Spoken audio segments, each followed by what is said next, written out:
Well, ain't that something? What up, guys? Let me move this over here and move this over here. And yeah, let's get ourselves a little bit situated before we do a stream raid on Mr. Max Voltage. Maxi Max. Jeez, I'm so ill prepared. This fucking mic. I'm not a fan of having it like right up in my face and shit. What up? Main mic is off. Awesome. So nobody can fucking hear me, huh? Wonderful. How about now? How about now? It says it's working. Let me see. It must just be really, really quiet.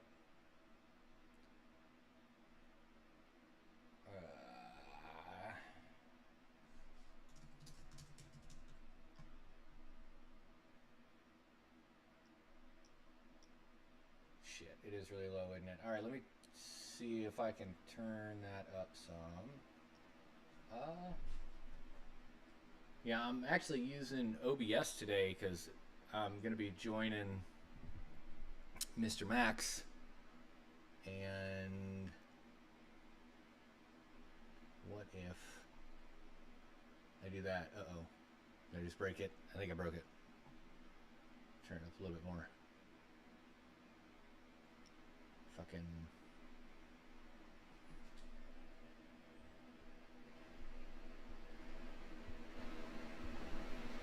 How about now? Is that a little bit better? Now doubled. Oh, geez.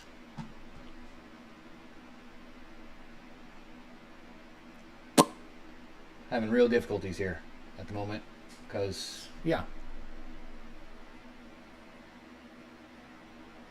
Let's see. How about now?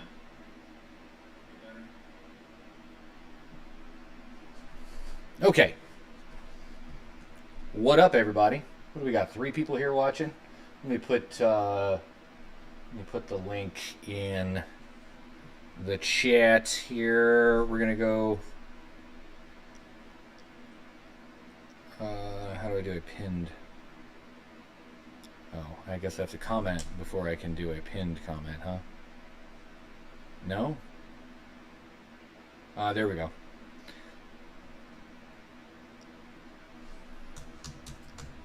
All right, we're gonna go raid Max's stream.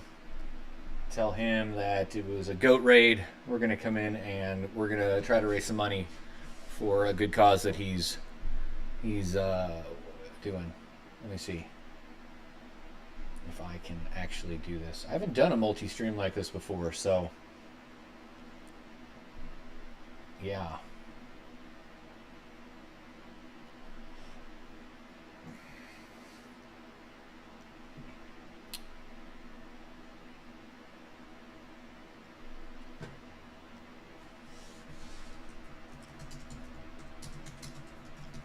Let's see.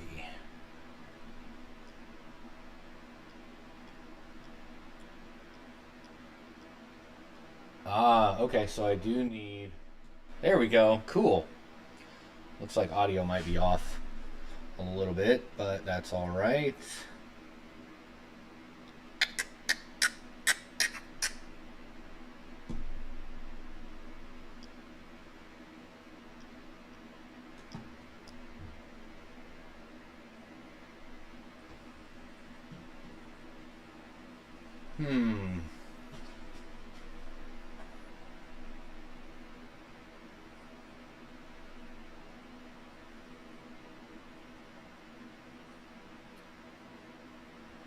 That's why. There we go. It was from Hawking, then, right? I actually did pretty good, man. I was up, man. Yeah.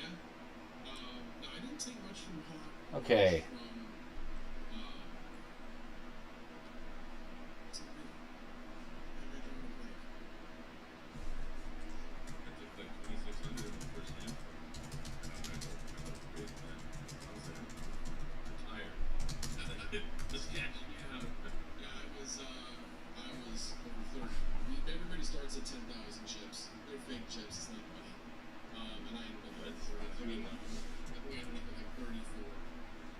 that's kind of typical.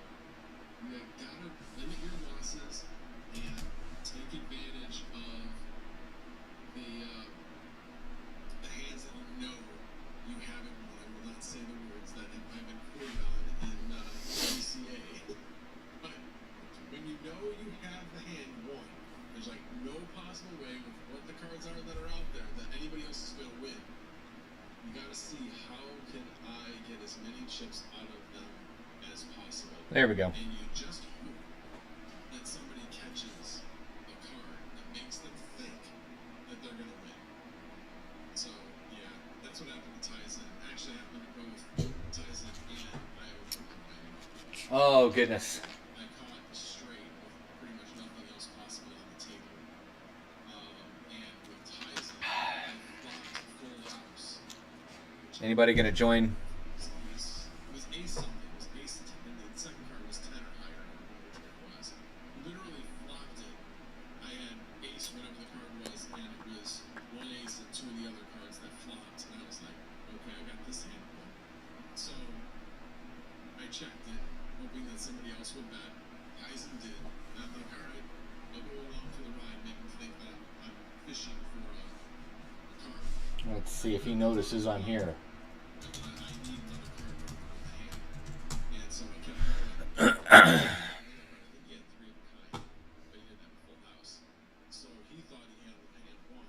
So he bet. I raised a little bit. He kept raising. I'm like, okay, this is going all in. Sure enough, it did. So, all right. So far, Mama's calling again. What did I do wrong this time? Yes. He was just trying to tell you to check back. That's it. That's what a good producer Oh, okay. does. And refresh. Wow, she even just hung up on me on that. Alright, refresh. And Geek is in the backstage. Yeah, I don't even change. I don't even change. I'm here, guys. I'm here. Alright, let's put Geek in. Well, that's not a very good look for you. Well, thanks for having me on, Max. I appreciate it. No problem, appreciate you coming. Thanks for keeping me company. Hey, no problem, Max. You take care. You too, you win. Jeez, I just get here and the king leaves. That's cool. I see how it is. I feel the love, man. I feel the love. Max, you got like half my face cut off. I'm gonna have to. There we go. Yeah, cut his face off. He's leaving. Where's the lever? How do I leave this place? See you, King. Oh, goodness. So this is probably weird for the people on my channel because I'm showing just my half of our conversation live on my channel. Yeah, I don't know. Why not, right? So Right. for the 7 people that are in my chat or in my stream right now, click the pinned comment and go over to Max's stream. We're doing a goat raid. Well, thanks. I appreciate it very much. And for those people watching on mine, I'm sure you guys all know who Goat is.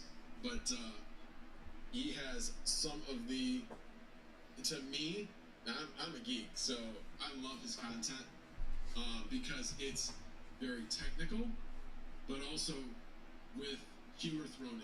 So love your content, Goat. It's just, Thank you, sir. it's one of those, it just hits me in the right way. So Appreciate maybe not that. for everybody, but I love it. It's for everybody. Don't worry. Everybody loves it. It probably is for everybody, but I'm just saying that, yeah, love it. I feel like I've been hitting What are some. you planning on talking about today? I feel like I've been hitting some writer's block lately on videos. Like, I tell you what, man, I miss my solar.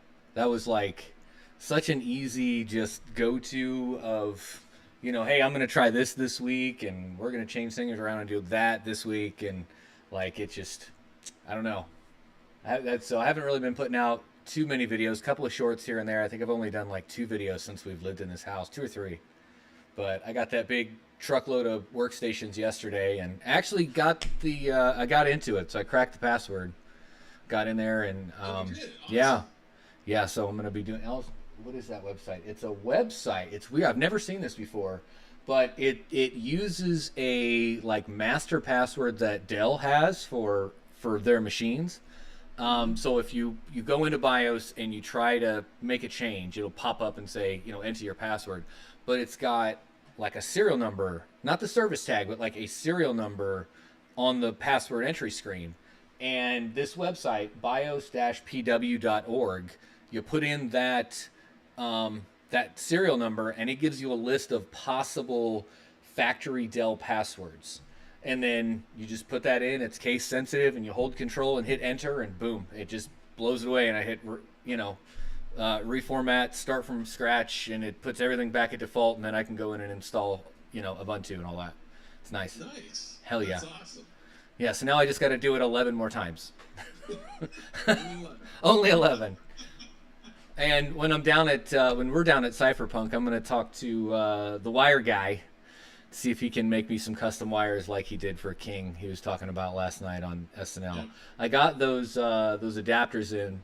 Fucking Amazon's amazing up here. I just got to say that. Like Georgia, I was actually contemplating like, why the fuck do I have a Prime account? I'm not getting it next day. The videos on Prime Video are hot garbage. I'm like, why am I paying this $130 a year? And it keeps going up. I think it's like $150 this year. And but no, dude, I had them. I woke up this morning, they were on my front porch.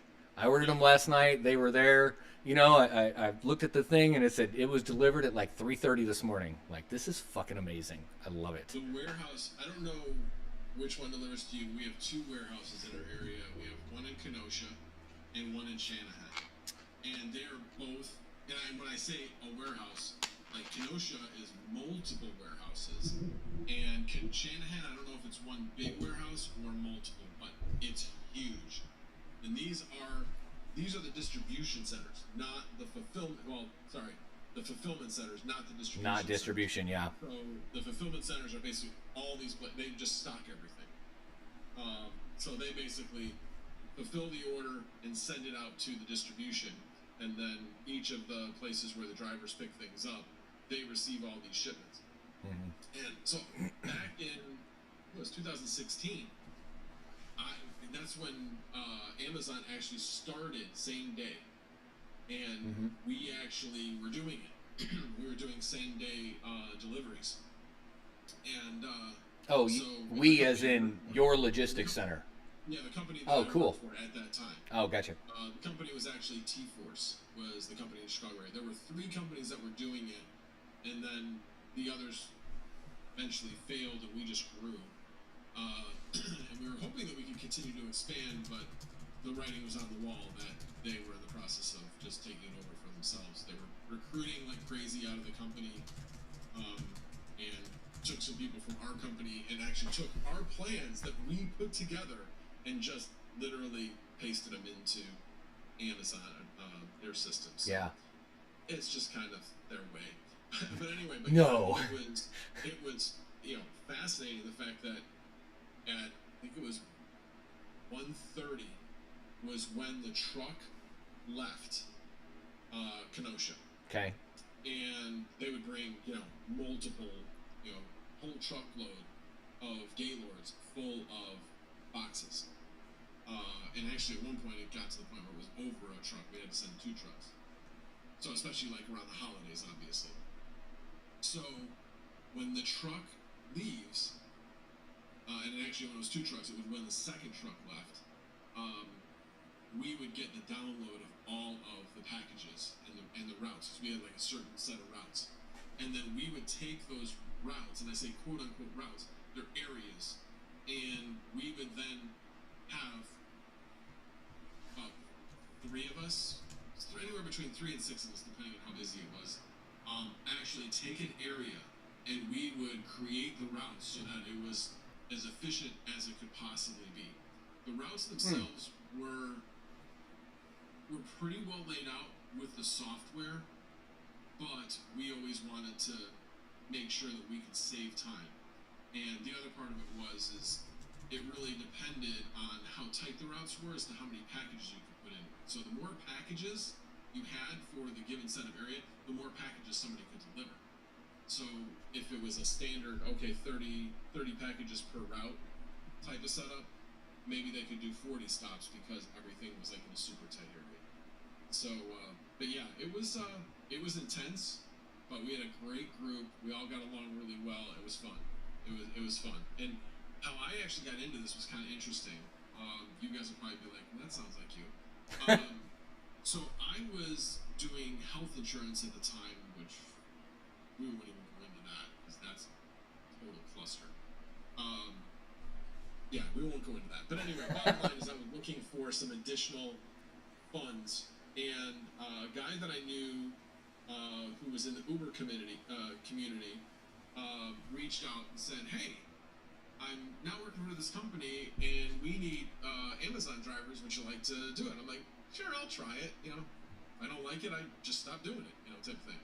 So first day, it was like 15 guys showed up. We did it. And I'm like, "Oh, this is kind of fun." And we got again kind of a community among the drivers. So it was fun to show up every day to say hi to people. I got like my neighbor involved. He was doing it. It was fun. It was work, definitely, but it was fun. Well, I got to know the people in the office, and I would notoriously there'd be a package you couldn't deliver, so you'd have to bring it back. So when I brought it back, I know you guys will find this hard to believe, but I like to talk. So No. When I would go back, I'd start talking. I'm like, "Hey, how's it going?" You know, and they would tell me like, "Oh yeah, man, we're doing this, that, and the other thing." And there was one guy, I can't remember his name, but he was kind of the guy setting up the computer tracking spreadsheet and linking everything together and such.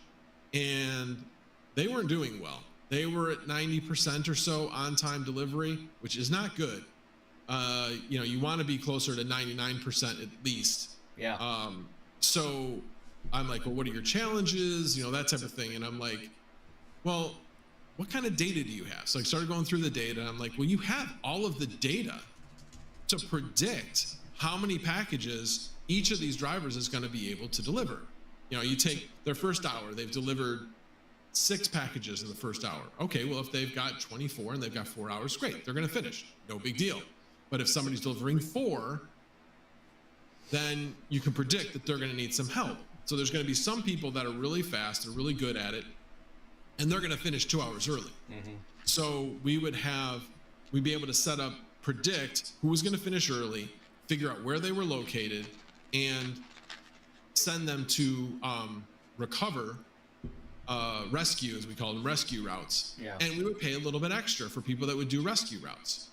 Of course, the people that were being rescued didn't like it because we were taking packages away from them, and they were being rated, or they were being paid on how many packages they could do. But it's like, dude, well then, you know what you have.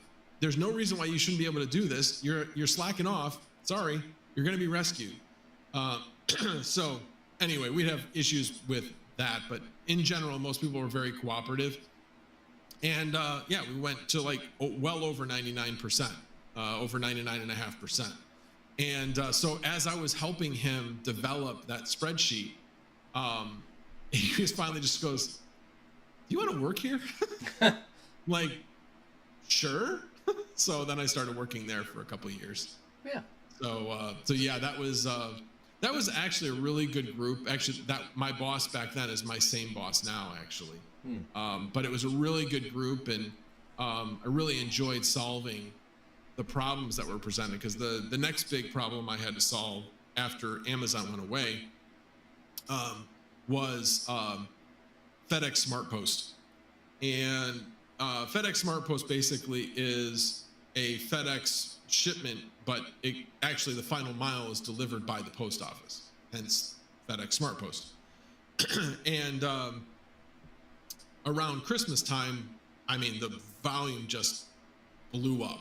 Mm-hmm. So you had to specifically plan for that period of time. The previous year when I wasn't involved, and this, by the way, is also what the post office does, is they would get out like 90% of what was supposed to go out that day. The other 10% would get squirreled away in the back. Yeah. It's already late. Yep. It's already late. I don't need to worry about that. I need to make sure that I'm staying on time with all this other stuff. Not first in, first out, but all about metrics. And that's the problem. Because that 10% is going to sit in the corner, and if you don't get 100% of Tuesday's orders, then Monday's 10% still sits back there. And Tuesday's Exactly. 10% sits on top of it, and then Wednesday, yeah. And that particular year, they did that time and time and time again until literally FedEx is like, what is going on? And they had to finally tell them. And they're like, okay, we're not going to send you anything for 3 days. And all you're going to do is get out all of that backlog. Wow. That's how bad it was. Jesus. So when I was put in charge of the project, they're like, we have to be good this year. Otherwise they're going to fire us. There's no doubt they will absolutely let us go. So, we basically put together a plan. It's just flow. It's like inbound, sort, outbound. Yeah. It's pretty simple. Yeah. But the key of it is you have a certain amount of drivers. So how do you get more stuff delivered from our facility to the post office? It's minimizing the amount of time that a driver's in a door. So how do you do that? You have bodies that make sure when that driver shows up at the door, all I forget how many pallets go in. I think all 12 to 14, depending on the size of the truck, because they're 26-foot trucks. All their pallets are literally sitting at the door. All they have to do is take a pallet jack and roll them in, and then they're gone. So our goal was to get them in and out in 15 minutes. Wow. So and it worked. I mean, it worked really, really well. I mean, it surprised us as to how well it went. Only bad thing is the building that we were in, because we actually rented out a separate space for it that year, there was one heater in the far corner. And it was a really, really cold December. December in Chicago typically isn't that cold. That year we had many minus 10 degree days. Yeah. And you're just sitting there on a concrete floor. Fuck that. And oh yeah, it was cold. And again, it's a 24-hour facility at that point. Mm-hmm. So yeah, it was pretty cold. But anyway, like I said, you guys are gonna learn a lot about me during this stream. That sounds like a perfect opportunity to bring in some S19s, and like load up your sections with S19s just blaring away. Oh yeah, we had the power. It was 3-phase power, and we weren't using any of it. Yeah, I bet. That's excellent. Yeah. Oh, so what else you got going on? Oh man, a lot of changes at work. We've got. When we get back from Cypherpunk, I'm kind of accepting not really a new role, but kind of changing roles to be more of a consultant, like pre-sales engineer kind of thing. So cool. It's going to be good. I'm going to work with customers and essentially do an internal Microsoft audit. So we're reviewing their Azure environment, their 365 environment, optimizing licensing, future planning for growth or shrinkage or whatever it might be, and kind of helping customers go down that path to future planning, 3 years, 5 years down the road. So nice. A little less of the hands-on work and like scoping projects and things like that, and more of a customer-facing role, which is fine with me. That's what I'm good at. That's pretty much what I signed up for. And then you know how it is. You do one good thing, and like they hang more hats on you, and more hats, and more hats. It's pretty soon you're a fucking hat rack, and you're like, and your salary doesn't go up, but you sure are wearing a lot of hats. Yes, I am completely aware of that. Yeah. I don't think my boss knows how many hats he's put on me. I'm sure he's aware. Oh no. And he's just waiting. No, I really don't think. Really? It's always like, why isn't this done? Realize this, and this were what I needed to get done, because that's all part of the regular part of the day. Yeah. And that are part of my job title. It's not even part of running the warehouse. And he's like, I don't want to. Then it's always, I don't want to hear that. It's always about, what didn't you do for me lately? Yeah.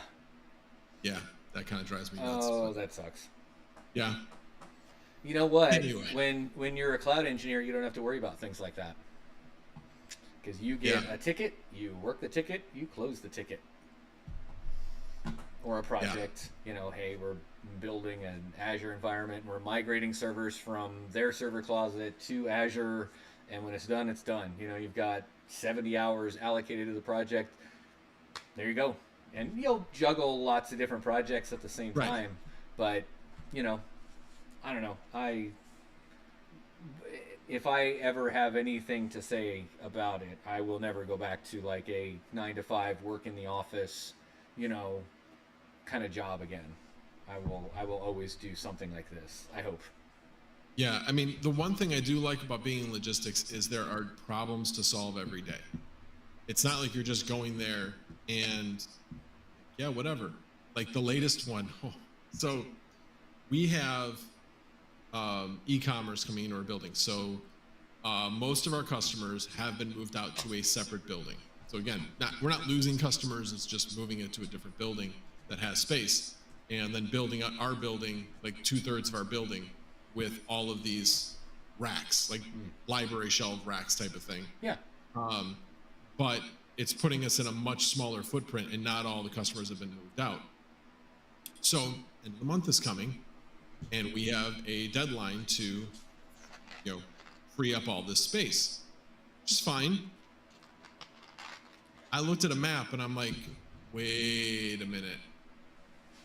We need to clarify where the western edge of this area is, because that wasn't the map I remember.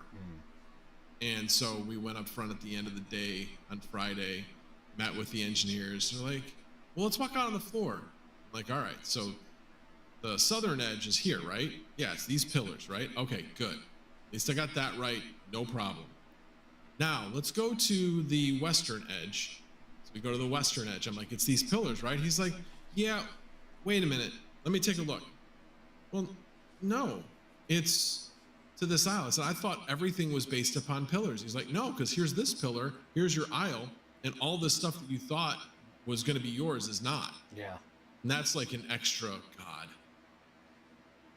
1,500, 2,000 pallets we got to move by the end of next week, including all the other ones we still have to move. On top of, yeah.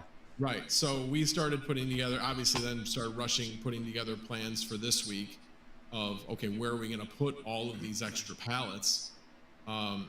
So we started saying, okay, well, we can expand this area. In fact, one of them was, we just have to free up the area. We do not have to make it all usable, because they won't build the racks all out to that. So like the pillars that I was just talking about, we can move pallets all the way up to that. We won't be able to get in and get them if they build the racks up to that point. But until they build the racks up to that point, we can still get at all those. So as long as at the end of the month, we have everything out of there, even if we're up to that pillar, even though we can't leave them there, we'll still be within compliance. So anyway, it's going to be an interesting time. We have our last customer getting moved out this week, but we have to do a shuffle. So you've got a case pick area. So we have to move the customer we have left. We have to move them into another area. But that area has to get restriped. So they're going to restripe that. Then we move all this stuff. Then the area that comes from has to be restriped as well, because we're going to make longer bays so that we have more storage. And then we'll have at that point, we'll have all of the space we need to get everything in that space. But that all has to happen this week, so it was funny because I was like, we were actually doing voluntary time off because we've been relatively slow. And I basically said, well, next week, we won't be doing any VTO, and you're probably going to be doing overtime. Yeah. So, hang on a second. Your producer's calling. Yeah, my producer's calling. Oh, man. What is up, guys?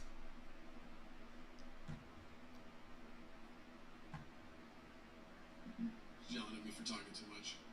You talk too much. You've been married to me for 30 years. What did you expect? Yeah, right. Don't worry. Most people who are on later, I'll run out of words. That's what men do. Yeah. No, that sounds about right. Yeah. Yeah. Oh, man. How do you like it being in the Chicago area? It's nice, actually. It's really nice. We're, it's very different moving from dead-end street, middle of the woods, up to like an actual neighborhood. Like, I have neighbors on both sides, and I didn't have that. I hadn't had that for a decade. I like it. The schools are really nice up here, and the area's good. Other than catching a train just about every day, it's like I want to go to Jewel, and now I get to put it in park and wait for 5 minutes for a fucking train to cross. Oh, okay. I wasn't sure. Like, I thought you meant like you were taking a train to work. I'm like, I thought you still worked from home. Oh no. I was confused. Yeah, I know. I mean, like, hitting a train crossing, trying to go anywhere in town, or going out of town. There's just train tracks everywhere, and I'm not used to it. But it's nice. I like it a lot. Not a fan of the actually, power, but we live along a train line as well. But generally, when we're traveling, we're not usually traveling north, and if we are, there's like Barrington Road and 59 that both have overpasses for the train. Or, well, one is the car's going over, the other one the car's going under. Anyway, but so that direction is fine. The problem is going west, which is where there's like not as much civilization going west. That's where we have a train line as well, and that one has gotten a lot more traffic. So yeah, that's still kind of up in the air as far as where all that's going to end up, the amount of traffic. If the towns along the line are going to really force that train company to either build a bridge over or an underpass under the train line, we'll see. It seems to be a recurring theme in Chicago area. It's something to do with bad traffic, just regardless. Yeah, it's I mean, Chicago's a train hub, so there's going to be a lot of train traffic, period.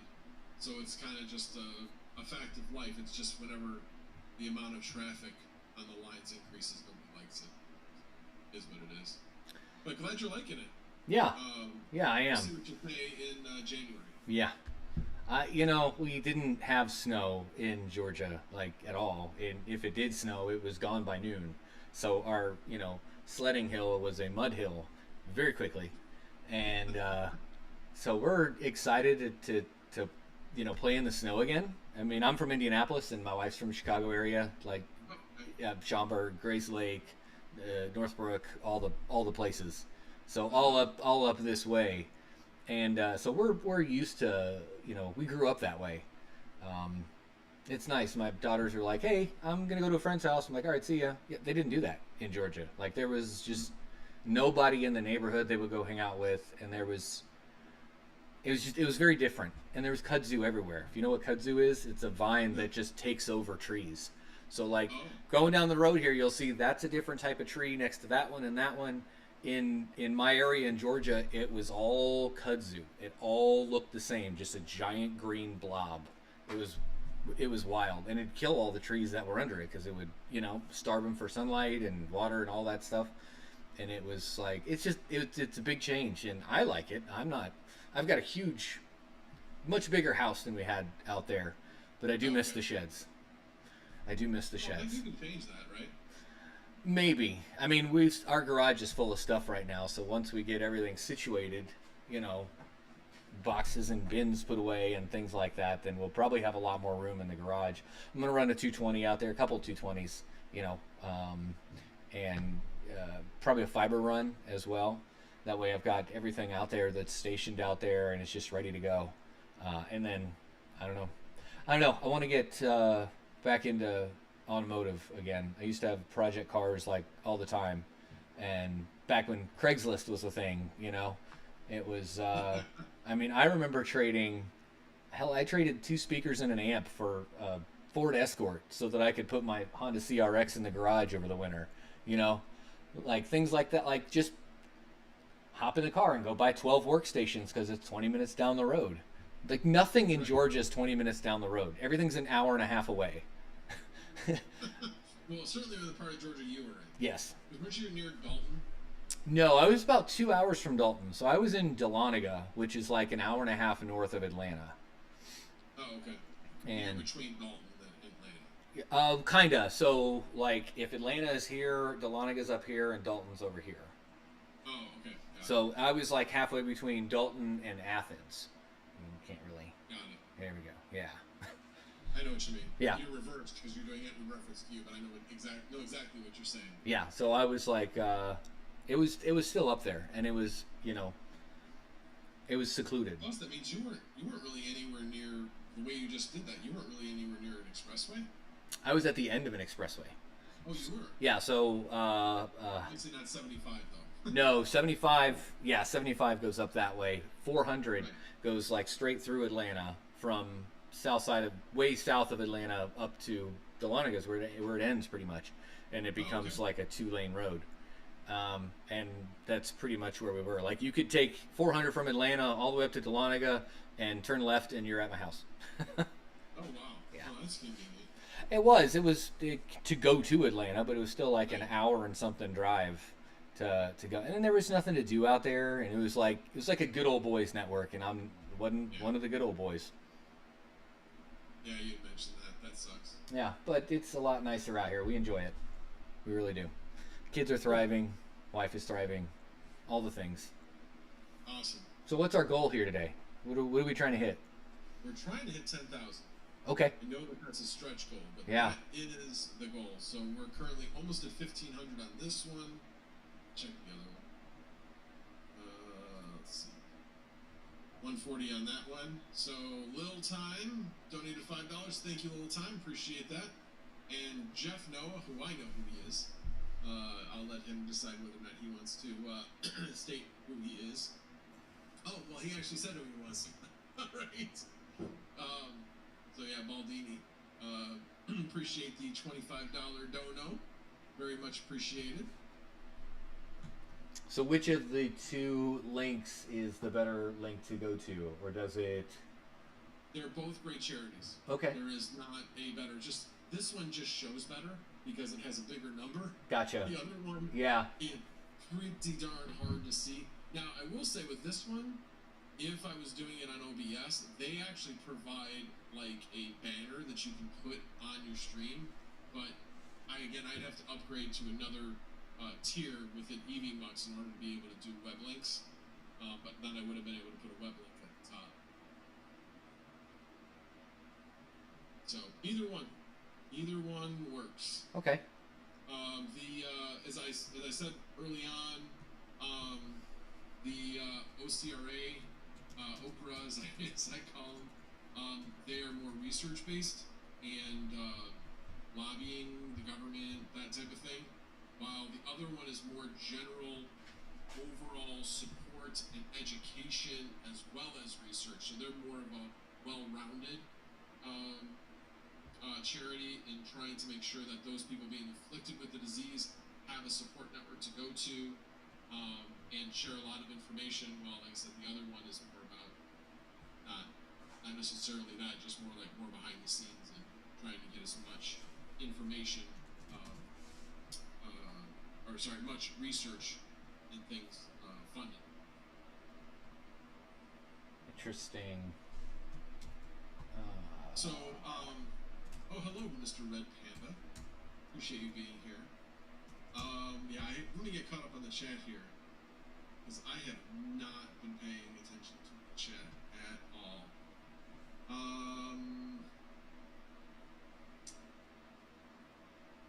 Well, thank you, Mr. Red Panda, for saying that we both look good today.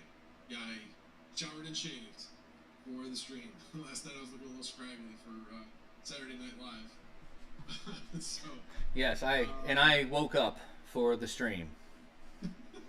Good for you. Yes. It's better than It's a nothing. prerequisite, typically. Prerequisite. Let's see. Red Panda, you're all banned. I need to get my BRB. Not sure what that means. I need to get my Be Right Back. He takes time off, man. That was me. I never stopped talking. Yeah, pretty much. That's all right. Yeah. Anyway. You're allowed. Remember, I thought we were gonna have like dead air. Oh no! Come on now. We got geek shit to talk about here. Absolutely. Okay. So how is your so are you still planning on moving processors, like doing duals, or are you gonna do singles? I don't know yet. For today, for the moment, for this week, I'm putting a couple of these on Flux's useful work so that we can kind of help present, because I'm working with Jeff Gee on this. We're kind of helping to present operating useful work with computers outside of just Flux, you know what I mean, or just the Flux people. So I'm going to have a couple of here running that will link up with theirs at Cypherpunk to really show and present that it's a widespread, collaborative thing, right? That's what the whole point is that mine and yours and theirs and his and hers can all work together for one common goal, Right. instead of just one PC. Like Vast is, I'm renting this PC for my process instead of I'm renting compute power regardless of where it comes from, and then Flux distribute its, to that job or whatever. So anyway, I'm working with them to do that. So these couple of machines, I'm just getting up and running, get them access so they can do their thing and we can, show it. But when I get back, we'll see. I don't know. I mean, until useful work comes up, I've got fucking dozen of them. So I'm going to play with it a little bit. I might do a couple with the dual procs and then just like load it up with RAM. I don't know if I can put ECC RAM in it. I might pull some sticks out of the server and put it in the workstations and just load it up as much as I can get. I was looking up that like 18 and 22 core processors for this thing are cheap. Like $10, $15 a piece. But it depends. I mean, depends on the job. Typically having high core counts are great for like virtualization, you know what I mean? Because you can assign those out to the different VMs and things. But having a higher like frequency count, like these are I think 1.9 gigahertz processors. If I have a 3 gigahertz quad core processor, it's going to perform better on, some processing tasks than others. So depending on the job and what I want to build it for is really going to depend on what I do with it. But it depends on how many threads they can actually use. How many they can use at any given time. So having a single 4-core proc that's a higher, processing power would, one, free me up an additional opportunity to add more GPUs, using custom cables, kind of like King was talking about last night, right. Opposed to having quad procs and one beefy GPU, I don't know. Just going to play with it. Might do some videos. I don't know if people want to see that, though. We'll see. I don't know. I find it interesting. I thought it was interesting that last night, that's one of the things that King was saying. Yeah. Wow. Red Panda Mining comes in with the Canadian $133. Ooh. Heck yeah. That's like $7, man. Yeah, I mean, jeez. Big spender. And Geek of all trades, I don't know who that guy is, donated 50. Thank you, sir. Very Some much. a-hole, I swear. Let's see if anything changed on the other one yet. Nope, still 140. Like I said, I don't care how it transpires. The only reason why I'm leaving this one up is because the number's a lot bigger. It looks prettier. Let me see something. Yes, Joker Miner. 3D printers are up and running, but I don't have my store up yet because I'm leaving for a week. So I'm going to wait till I get back from Cypherpunk to reopen my Etsy store and start selling my 3D prints again. Which is perfect timing because like October is when it really starts taking off. Quarter 4 is like... I'll probably make half of my entire... everything I make for the year within the last 3 months of the year. That's what I've done the last 3 years. So it's pretty chaotic. Are you paid hourly? No. I design and 3D print custom models and sell them. I was thinking a job, but then I know what the question was related to 3D printing. So yeah. Oh no, I'm salary. I get paid the same whether I work 20 hours or 90 hours, and the latter seems to be more often. But yeah. But at least you don't have to go anywhere. Right. That's. No, with your new job, will you have to travel more, or it'll still be all remote? It'll still be all remote. It'll probably be 98% remote. There's some large customers that I'll probably still want to sit down and meet with. Like we've got one out in California that we do annual security audits with, so I can join the security team and just kind of collaborate on how how we can keep Azure secure as well as our private data center and keep them linked and talking and all that kind of stuff, as well as staying within whatever compliances they come up with this year. Right. Yeah. So I don't know. We'll see. I do have a little bit of extra motivation to actually complete those Azure certifications because my sister works for Fermilab, and she was saying, she's like, oh my god, it'd be great if you worked in the Azure department, because they only know one answer when you ask them, can you do something? That's no. Yeah. Why not? Because I can. Yep. Why not? Well, it's not in the budget. It's not allocated. It's not this, not that. Well, what if we made it in the budget? It's not. It's not in the budget. Yeah. They got their blinders on. Yeah. Exactly. And that's not me. It's like, wait a minute, a new challenge? Yeah. Let me see. Let me figure out if we can actually do this. And then we can decide whether or not we should do it. Yeah. Yeah, you got to be careful of that. Like, Azure's really good about, here's a new thing, but it's only in private preview or public preview. It's not GA yet. And then you're like, hey, we can do this. Oh, it's not in general availability, and we didn't sign up for the private release or anything like that. So it's like, I've run into that where you get somebody's hopes up and you're like, you got to wait 3 months until they release it. Yeah, and the other part of it with her is the fact that they're part of the government. So there's all... Oh, yeah. Just the That's government different. Data centers. Yeah, exactly. So what do they have versus the general public data centers can be different as well. Yeah, GCC is a whole beast in itself, for sure. Exactly. But did kind of get my hopes up, like, okay, then I need to get this done. Yeah. Maybe there might be an opportunity there that would be fun. The other great thing, I know that a lot of people don't have to think about this yet, but the good thing about Fermilab is there's not people that work there. They don't care about age. Yeah. They don't care. So that's a very, very good thing. You got to find a job where that's not an issue. Well, I mean, in that case, you could be a congressman too, then, right? They don't really care about age. Yeah. Trust me, that has actually crossed my mind. But you have ethics. No, you have ethics. You wouldn't make a good congressman. Well, that's the thing is, yes, I have ethics, but at the same time, I'd like to be part of a change. Actually have people that care and aren't so focused on getting reelected. Yeah. Because literally, I mean, I was trying to remember where I read this, but when you actually become a congressman, not a senator, but a congressman, you're part of introduction into when you go there is, okay, walk over here, here's the call center.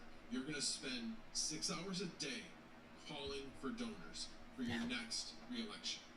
That's what they do. That's the majority of what they do. That is not what our forefathers had in mind. No. When they created this government that, let's try to get reelected as many times as possible. The idea was you went there, you did your job, you helped, got things done that you wanted to get done for your constituents, and then you moved back into... And then you go home. Yeah. No, exactly. Yeah. And that just doesn't happen. No, it doesn't. That doesn't happen anymore. And it's sad. And now people are discouraged exactly because of that reason. Right. I don't want to go there to become a fundraiser. I don't want to become a congressman because I love fundraising. Yeah. Anyway, all right, there's another tangent. That's what robocallers are for, though. You just record it once, and then it just make that machine make the phone calls. They do use robocallers, but what they end up doing is they have the robocallers, but when you get somebody on the line, it'll transfer. Yeah.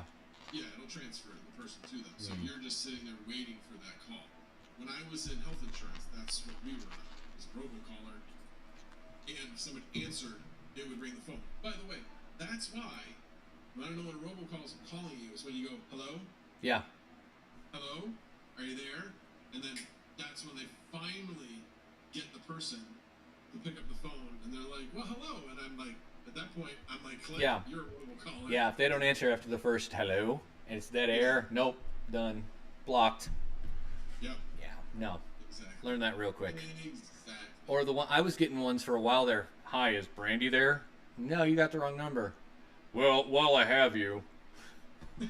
Son of a bitch. Yeah, exactly. You fucking got me. No, you got the wrong number. Well, hey, are you? No. Yeah.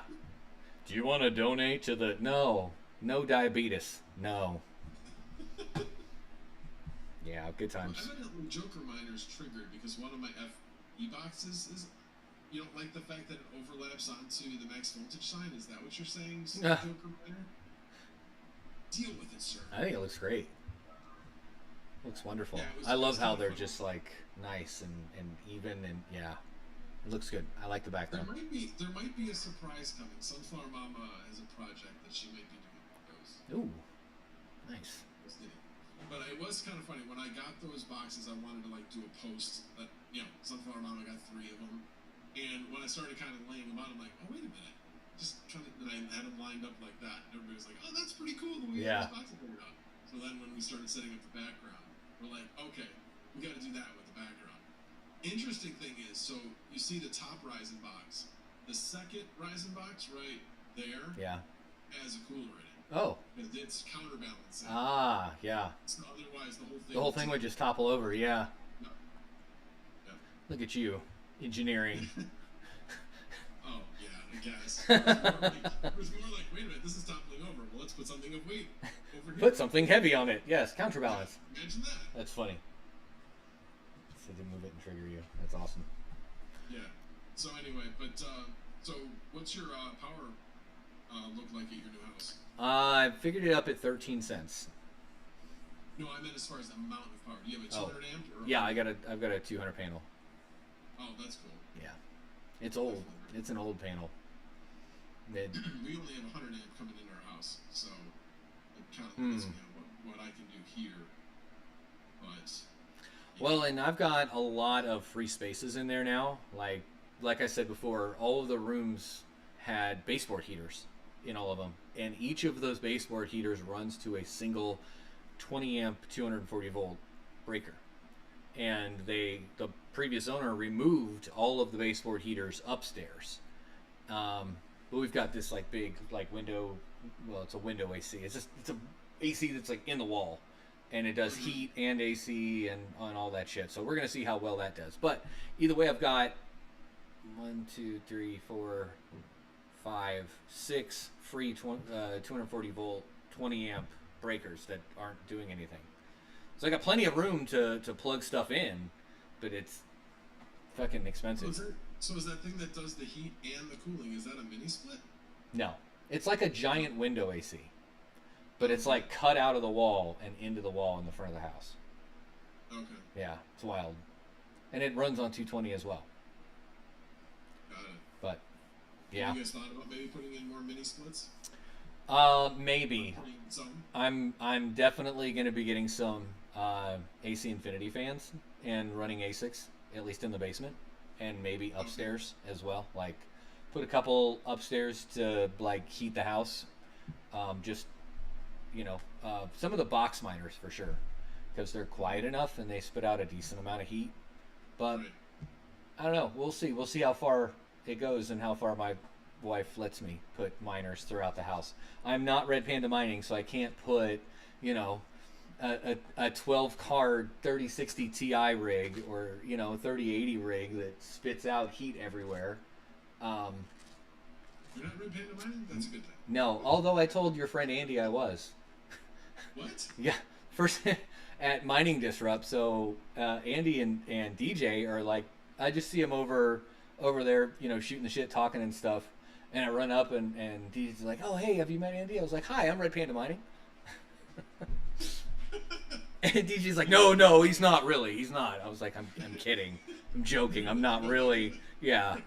And he's like, oh, okay, well, I've never seen your face. I'm like, no. You've obviously never seen my channel, too. Thanks. But, no, it was fun. Yeah, just being a good time. Yeah, he's come a long way. I'm trying to remember when I learned about him. Over a year ago. So I've been watching him for quite some time. And, you want to talk about delivery and entertaining? He is definitely all that. Yeah. He knows how to bring the energy and all that. So, and it's just genuine. It's not like it's forced or anything. Yeah. I think From some of the videos I've seen, I don't know if I'm subscribed to him or not. Maybe not. I don't see a lot of his stuff on my recommended page, but the couple of videos I've seen, like, he tells a story, and he does it with inflection, and he does it in a way that like keeps your attention, and kind of addresses it to you, like, this is what I did, and here's how you can copy it, kind of thing. Right. So it's he definitely does good content for sure.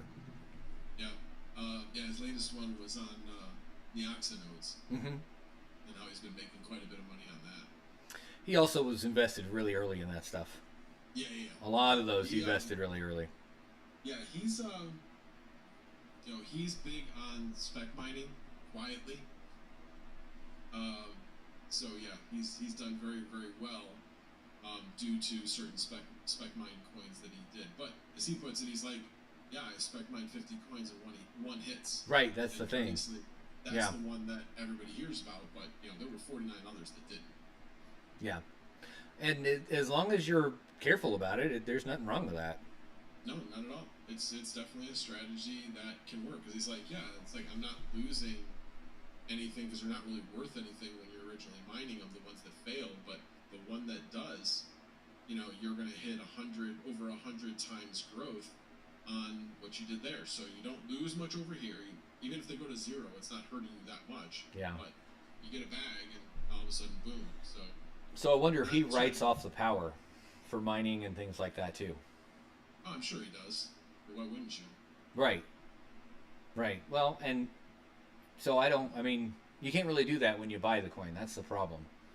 And that was always my kicker, because I was 3D printing and doing other side jobs and stuff, and like the power for mining offset that other taxable income, Right.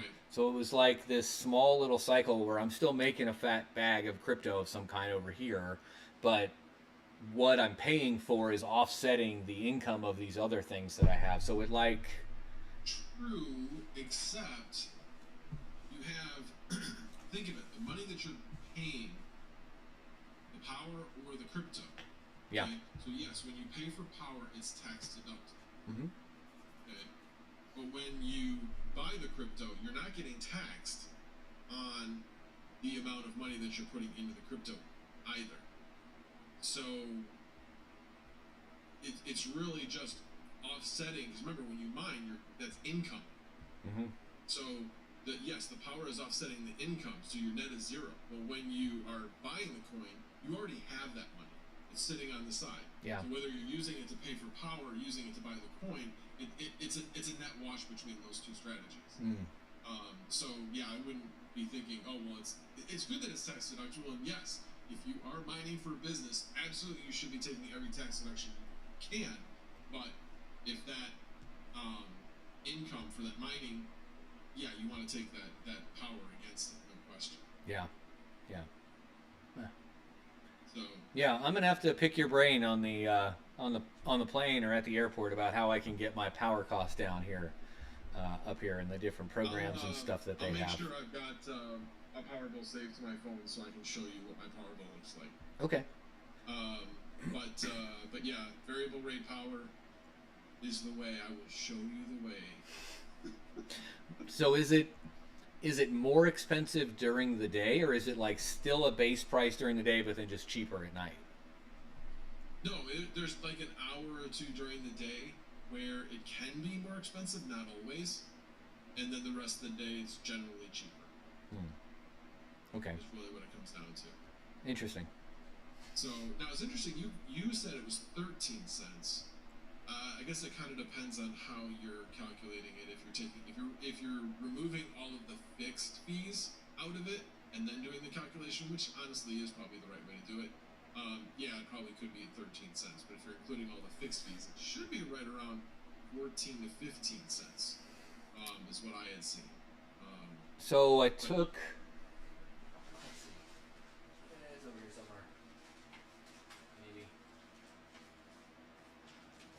Yeah. So this bill that I got included a deposit that was needed. It's like, they'll take like 3 deposits per month. So I took the entirety of the bill, removed that deposit, and what I was left over with, I divided by usage, and that's where I came up with about 13 cents. Okay. It was like 12.89 something. I wonder if I might have other taxes in mind that maybe you don't, because there are regional differences as well. So I'll have to take a look at that. I hadn't really thought about that, but I don't remember. I know that there's a municipality tax on there, but that's usually pretty darn small. Yeah, there's like supply is almost double what delivery is for me. Yeah, that's absolutely true. Yeah, delivery. You said supply is double, or delivery is double? Supply is almost double what delivery is. Really? Yeah. Oh my god. Well, but you're not including. What about the taxes? No. So it's electricity supply charge, transmission service charge, purchased electricity adjustment is all under supply, and then customer charge, standard metering charge, distribution facility charge, and Illinois electricity distribution charge is all under delivery, and then there's a whole other section that's taxes and fees. Yeah, so I'm looking at, so if you take on mine, if you take taxes and fees and delivery and add those two together, they're twice as much as supply. Because basically that taxes and delivery plus the taxes and fees and delivery all put together right now on my bill is about 8 cents between the two of those. Now the one thing you actually just highlighted something. So that purchased adjustment, I didn't actually look to see what that was last month to see which direction it went, but that can make your rate vary by up to a cent. So if that was negative on that bill that you're looking at, it was probably negative, wasn't it? Yeah. Yeah. So it can go from minus a half to plus a half. So obviously it can vary by a cent. Yeah. So every month, even though you're on a fixed rate, it's not fixed because that can vary. Those liars. And that's not surprising because if I'm saving a ton on variable rate, that adjustment's going to be more negative. So it's just the fact that isn't going to be as great of a difference for people that aren't on variable, even though they are getting at least a little bit of a break. So, but yeah, it's like I said, if it gets to the point where mining's not, well, really pretty much has gotten to that point where mining is not profitable. Yeah, it's time of day pricing works really, really well because especially this time of year, we haven't really gotten into it yet. Right now it's 1.5 cents to 2 cents on the supply rate at night, usually up until about 6 a.m. It's weird though. We've had an occasional spike here, like 1 in the morning. I have no idea why. Like it'll go up to like 5 cents. So anyway, but generally it's been somewhere in that range of about 1.5 cents. So obviously then if you're taking 8 cents plus 1.5, you're about 9.5. So then you're starting getting around to the point at least you can break even during that period of time. Yeah. But as we get more into fall, where air conditioners flat out won't run at all, or might run during the day, but at night they won't. That's where you get this big variation between what you have happening during the day and what you have happening at night. So yeah, you get like 75 degrees during the day, but you get like 49 degrees at night. That's like perfect because then the amount of energy being used at night like plummets like a rock, and that's when you start getting these negative supply charges. So then now you're talking sub 8 cents at that point. So I have seen more of that in the past. But the thing is we need to see the supply rate go down. Okay, Sunflower Mama going to scold me about something else. Oh goodness! Turn the heat off. We don't have heat. I was just saying that. There's no heat. I'm gonna have to use miners for heat. That's what my plan is. And yeah, put a sweater on and lower the thermostat. Instant savings. Yeah. Well, and that's funny. Like, I was just saying we don't have heat, so there's nothing to turn down. But we got the windows open. This is like a freaking brisk fall day for us out here. You know, we're used to like breathing through a wet sock in 90-degree. You know, that's a cool day for us. We're up here just like already got sweaters on and it's nice. It's a nice change for sure. Yep, I do like this time of year. It's pretty nice. Sorry about that, Iowa. I thought I had sent you a link, but then I looked and obviously I didn't because I don't see that it was sent. Now I gotta double check everybody else. I thought I sent it. I sent it to Hawk, King, Hobbyist, Chump Change, and DJ, I think. Yeah, I did. Let me get your opinion on something before you kick me off. Sure, you can hang around if you want. I'm sure I won't mind. I don't want to hang out with him. Jeez. Two things. One, what is a good GPU that has an 8-pin and a 6-pin connector? Not dual 8s and not just a 6 or a single 8, an 8 and a 6. The only one I can think of is that I've looked at. I don't have one, but that I've looked at is the those AMD Instinct cards, the MI25, 16 gig HMB2. It's like a beefed up Vega 64 or Vega 56. Yeah, I honestly have no idea. I figured it probably had to be an AMD card because I think they were the main ones that have done that mixed pin arrangement. I don't know if there were any NVIDIA cards that had that mixed pin, at least not since 2070 Super. That's right. The 1000 series. I don't think any of the 2000 series had mixed pin arrangements.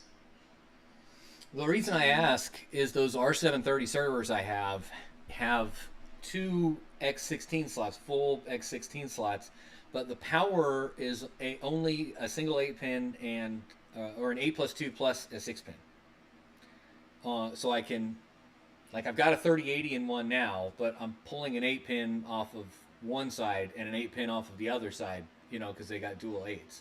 So I'm wondering what cards I can get that I can slap in a server.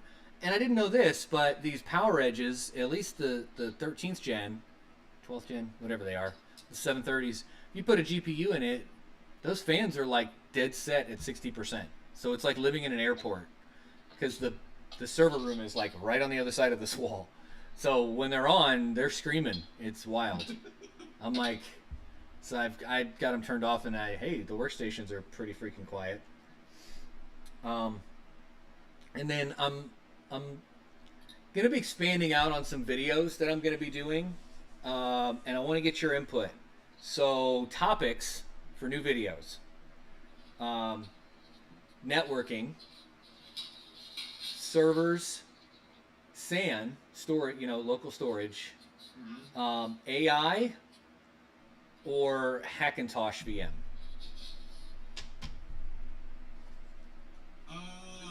Those are all good topics. The SAN would be interesting just because everybody thinks of storage as what I'm looking at, the NAS. That's what everybody thinks of. Nobody thinks of SANs. Yeah. So I think that's an interesting, basically saying, want to do a NAS? Are you sure? What about a SAN? Yeah. That type of thing. Networking, I think everybody who has done networking recently in the community is always like, yeah, VLANs, whatever. But I don't really think anybody really explained the reasons why or like how to do it. Mm-hmm. Like what would be the structure, the reason. I know you had done something that basically showed how to draw your network. Yeah. But I took that as more of a focus on how do you draw the topology as opposed to why you're doing the topology in such a way. Makes sense. So actually describing like why do you do a topology a certain way.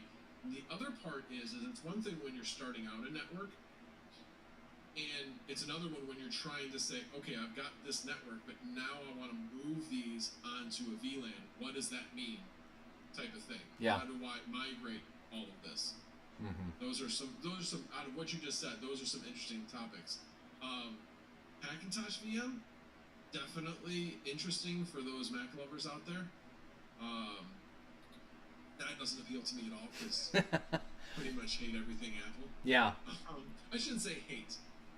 I prefer things that I have more control over. Other options. And that's Yeah. not Apple. Yeah, I Apple's think. gonna set it, and if it doesn't work, which is rare, sorry, you're gonna have to send it in or whatever. But yeah. Anyway. Yeah, I think the last iPhone I had was an iPhone 4. If that tells you how long ago I actually, yeah, A while ago, yeah. it's been a while. Yeah, no thanks. I'm good on that. I'll be the Android guy. Yeah.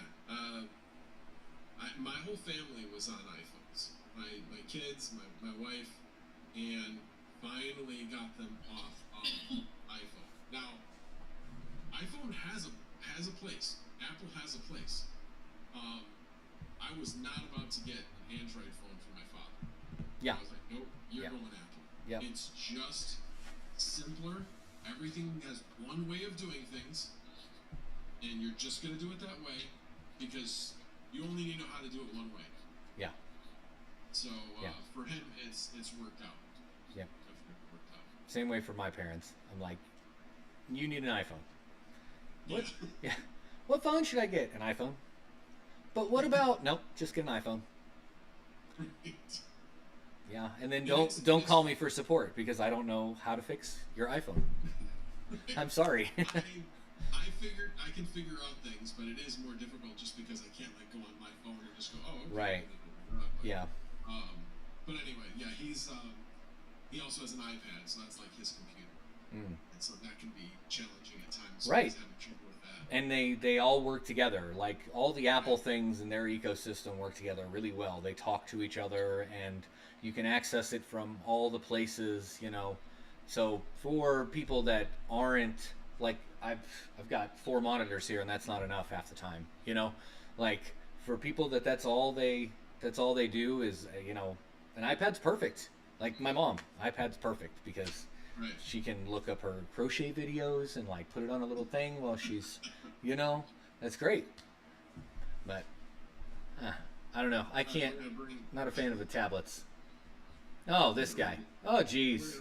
We're gonna remove this from the scene for right now, so we can actually see Iowa crypto mining. My camera on, is it? Well, I'll eventually switch you over, but Okay. Because this shows up differently on this compared to the other streams I've done. So, yeah, you'll probably see a little more kids in the background on this one. Okay. How you guys doing? Doing good. We are making some progress. We're over 1,600 Hell yeah. on the one, and on the other one, let me do a quick refresh. 140 on the other one, and I'm just see if this has changed. 1,662. Latest $25 donation from MC. Thank you very much. Appreciate it. Nice. So we are making progress. Like I said, 10,000 is going to be a stretch goal. I'm kind of hoping that maybe getting the word out throughout the week that at least by September we can hit that goal. But maybe tonight we'll see. Yep. We shall see. Anyway, do this next year. Going towards it. What was that? If you do this next year during like when stuff's starting to change a little bit, bull run starting, I bet you the numbers will be a little bit different. Yeah, that's true. And I'd probably up my goal a bit more. Yeah, well, yeah. Especially if I actually started doing videos. That'd help a little bit. Yeah, I think that would. Maybe you should message them and tell them they should accept crypto. Well, we'll see how this goes first, and then I can say, yeah. Hey, by the way, you wonder how much more you would have got if you would accept, at least the top 5 or whatever. Bitcoin, Litecoin, Dogecoin, ETH, and I don't know, Yep.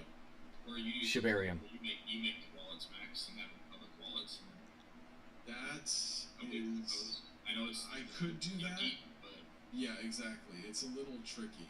It's one thing when you are raising money for people and doing it that way. It's another thing when you're raising money for a organization. So while I could prove that it came from me, but it didn't come from me, so do I have to report the income? And then I didn't want to get into all that. That's what I'm trying to avoid. Because somebody had actually made the suggestion of, well, why don't you make a wallet so that people can mine to it? It's a great idea, but that was why I chose not to do that this year, just because I think I understand the tax consequences, but I didn't want to deal with all the tax consequences. Yeah, exactly. Yeah. Exactly. So we get back into Android versus Apple. Of course. Just worse, always a fun. I know. I think we got 3 Android guys here before you get all the snowflakes you're out later. So I think we're good here. Everyone knows where we stand. That got my on that one. That's a good one. I'll have to remember that. I used to work at I Verizon. call them lemmings. That's what I call them. Yeah, I used to work at Verizon. I sold both. So I was there when Apple was brought to Verizon back in the day. So Oh. I've had to carry both. I've done both. The argument's still pretty standard. If you're smart with computers, get Android. If you're old, get Apple. You know, that's all it is. So, well, actually, no. Teenage girl or old, get Apple. There you go. Yeah. Right. Yeah. So that argument hasn't changed. And Apple's good at some things, Samsung's better at some things. It is what it is. So Hey, they know their audience. yeah, and they just keep selling it. That's right. So this is why I love, and I know this will trigger people. It won't surprise anybody with how many tabs I have. Can you imagine what my home screen looks like on my Android phone? Yeah, disgusting. Yep. Oh my God! So, All the widgets. I've got my color power at the top, at the top on this side. On this side, I have, now it doesn't work, but it's a widget. Come on, focus. That's not focusing at all. But right here, I've got my real-time pricing, although the widget doesn't work very often. Then I have all my different groups, and then I've got my to-do list, my camera, my calendar, all the other different groups I've got towards the bottom, and then the most used across the bottom. Yeah. So I don't have a second screen that I go to. Everything I use is on the first screen, and I know where it all is. Yep. So it's done better than my tabs because these are all grouped by function. So I've got financial, crypto, games, weather, then just to name a few. Oh, best comment. Sunflower Mama. It is crazy dumb. That's funny.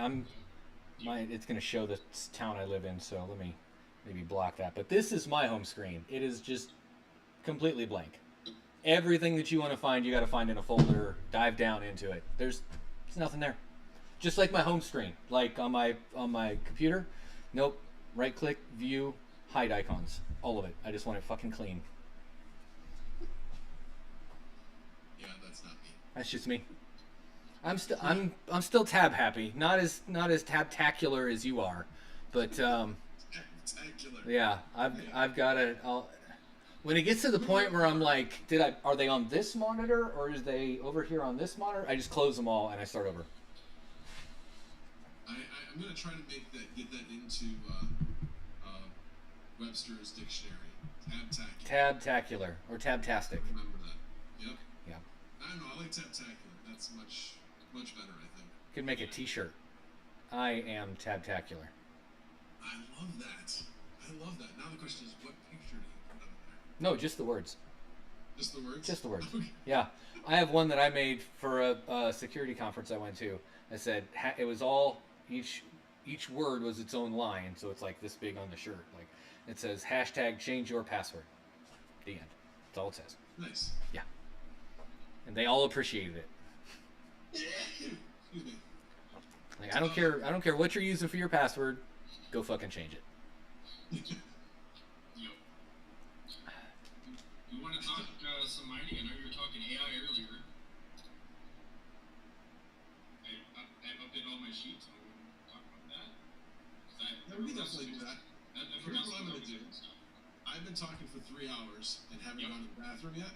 Okay. So I'm going to go to the bathroom, and I'm going to get some more coffee, and I'll be back in about 5. You talk amongst yourselves. I'm going to move myself. There we go. And I'll be back. What's going on, buddy? Question for you. Yeah. So you just made the move. What do you like better that's crypto mining related for your new location compared to your old? What do you need to change since you moved? So I haven't even started mining again. I am completely. So I'll start with what I don't like. I have a mortgage now.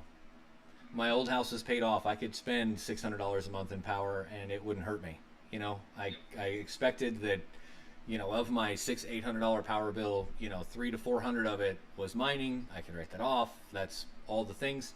Now, like, I got a $200 power bill, and I mean half of that is like the deposit that I need for the new location, and I'm just like, oh fuck, that's a lot.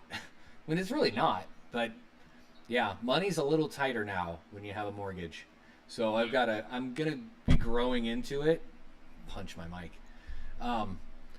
In fact, I just plugged in my first miner last night, and it's one of these guys, little 3 watt, solo miner on Dogecoin, and yeah, I mean, I'm gonna justify it in the winter because, like I said, I'm gonna use them for heaters, and I'm no shit gonna use them for heaters to heat my house. I mean, hopefully by November, price will come down on some L7s, and I can pick one of those up, and stack up the Dogecoin Litecoin. What I like about it is I have more options. Like out there, I had my sheds, but in my sheds I had like a 6x8 room. That was my mining cave. Out here I have a lot more places I can put miners. I got a 2.5 car garage. Like I said, we're going to put them throughout the house. I've got a giant basement that I'm in right now. I've got another portion of the basement that's actually like my server closet that I've got a big 42U rack and all that, and that's pumping out heat already. So I can put some back there, I can put some over there, and put some over there, and over there. So I've got more places, and I feel like I'll be able to control the heat a lot more. Gotcha. You can do the whole jump change, pumping in your return vents and that kind of stuff, and use that? When I get a return vent, yes. I don't. Okay.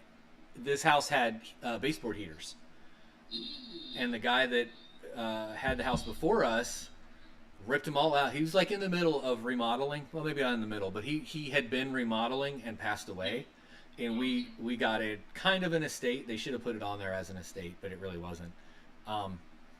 But so there's no heaters upstairs except for this like giant window AC that they cut into the side of their house.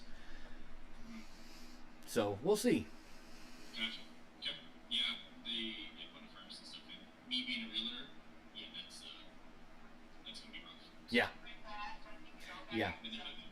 Yeah. I already got a couple of recommendations for some local people that will be able to help me with HVAC. We're gonna see.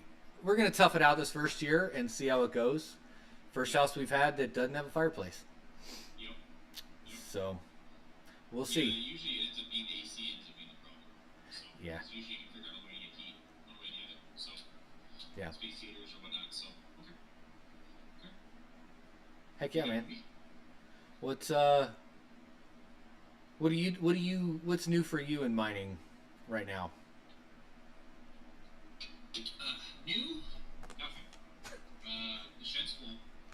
So I have 5 Bitcoin ASICs. I host 3 other ASICs. So the 5 Bitcoin ASICs pay for my electrical. So I cash those out. And then with hosting, with that brings in. And then the 49 GPUs. The goal is to have that just hodl whatever I'm mining. Yeah. So, I've been bouncing around quite a bit on different coins. There's like 10 or 12 I've mined the last month and a half. And just following the hash rate. So the hash rate drops on the coin, then I switch to that for a while. And then when the hash rate drops another one, I switch around. Huh. And so I just been chasing yield. Yeah. Which is way different than what I was doing 6 months ago. Yet you watched the video from 6 months ago. It was profit, because I was trying to build up the shed, get cash out whatever I made, put it back into the shed with ASICs or GPUs or whatever I would want to do at the time. Now that it's full, I can't really have anything more. Now I'm to the hodl game, which is a better place to be. Yeah. Yeah, as long as the power cost is paid for, that's the big kicker. And yeah, everyone makes, especially King, makes fun of me.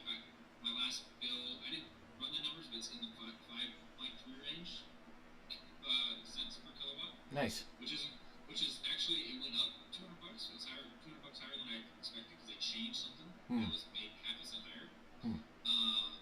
So I wasn't expecting that, but in general, 5.5 cents is way better than 99% of people, so I can't cry too much about it.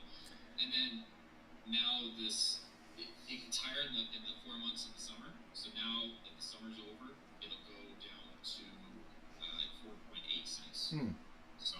So do you know how your power company creates the power? Is it nuclear? Is it hydro?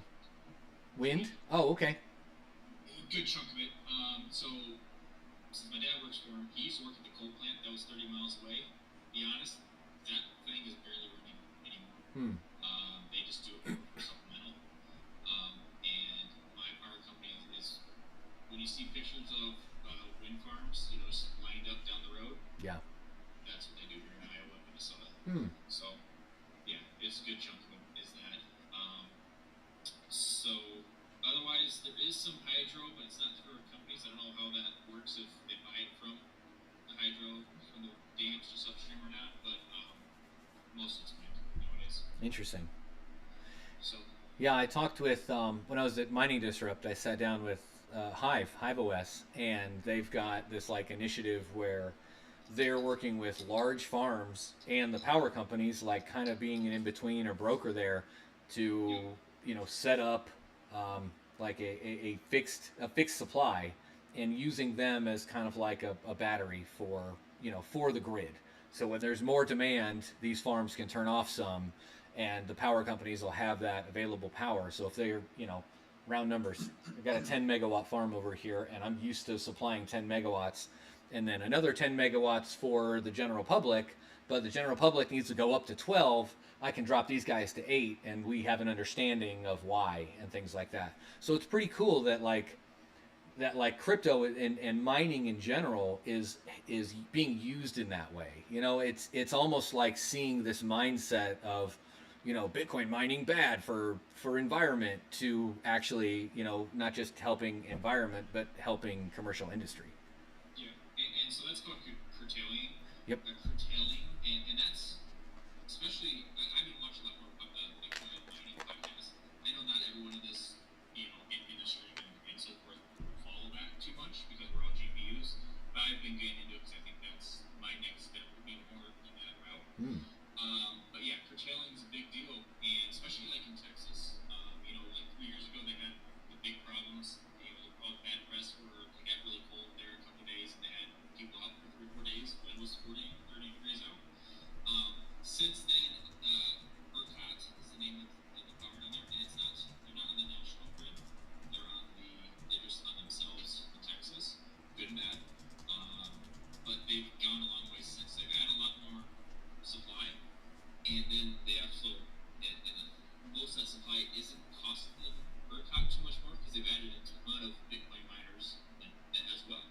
And so I know when it was really hot here, most of those guys down there curtailed, and you just follow the Bitcoin hash rate. It dropped for those days. Yeah. And so, there is a way to do it the right way, and that's one is add a bunch of supply, which when it gets those edge cases happen, you have all this extra supply ready to go. But in the meantime, you got to pay for it. You can't have all this excess just sitting there and no one's using it. And so that's what they did. They just planned on it, curtailed when they needed to. They didn't have nearly as many issues as they did before. So yeah, there is a way to do it. That's like what was it, Riot, where they got paid more to turn off than they made mining. Yeah. That's wild. Yeah, that's one way. The other way is, hey, we're just we charge you this low rate, but expect us to turn you off for 5 days, 10 days, 20 days, whatever it might be. And if it's over that, then we're gonna pay this. But if it's under that, then you're fine. But just we'll give you a day's heads up and you do it. And so there's different ways that they have made that agreement. They're all fine. Whatever agreement works for ERCOT or the power company and the miner, it'll work. So there is a way to stabilize the grid. That's what you see a lot of the Bitcoin miners say is Bitcoin mining can help stabilize, and that's what they're talking about. Is being able to turn off, take chunk off and that the grid can use it for other uses, but then also add a bunch of supply that, you know, can pay for itself. So. Yeah, it's interesting to see. That's where it's at now.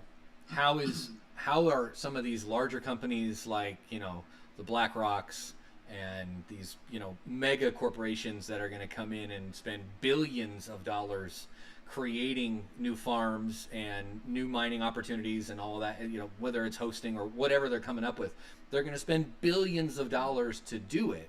How is that going to affect, you know, supply and demand when it comes to power for not just us miners, but general public? Yeah, it still comes down to finding the power source for those. I know everyone thinks that they're doing that. I don't think they're doing it on the level that people realize yet. It's much lower level than people think. Because, you know, these other companies are trying to expand and stuff, and they can't find the power. You know, and we would hear more about it. We'd hear from the suppliers. We'd hear from people that, okay, you know, BlackRock just built a 4 megawatt facility here, you know, in Texas or something. We haven't heard that. So I think maybe now they might just be, you know, having an agreement with Riot or Aid or whoever, you know, big companies are saying, hey, we're going to pay you this, whatever these have for or whatever the miners they rent, we get that. I think that is probably going on, but I don't think yet that there's BlackRock coming in and turning on these huge farms yet. And it'll still come back down to it. Is there going to be an equilibrium found between price, you know, what you get for mining, and what the electrical cost is? Sometimes it's going to work, sometimes it's not. But that'll still determine everything. There's still a market. Doesn't matter who's buying it. Big companies or a bunch of us small people buying it. The market's still going to determine if it's worth buying it or not. It's interesting. I just feel like what we have coming is like the perfect storm for the bull run. Yeah. We have the, you know, crypto ETFs being applied for, which will probably get approved sometime beginning of next year, just before the halving. So you're going to have an influx of money coming in. We have the economy that, in case you haven't figured out, we're going to find out 3 to 6 months from now that we're in a recession right now. We're in a recession now. And in 6 months from now, the Fed's going to go, okay, we tighten. Now we got to start, you know, loosening those strings up again. Make sure that by the time they have to refinance the debt, I think they have a big funding like next August or something. That they're going to make sure that interest rates are down to a more reasonable level by that time of the year.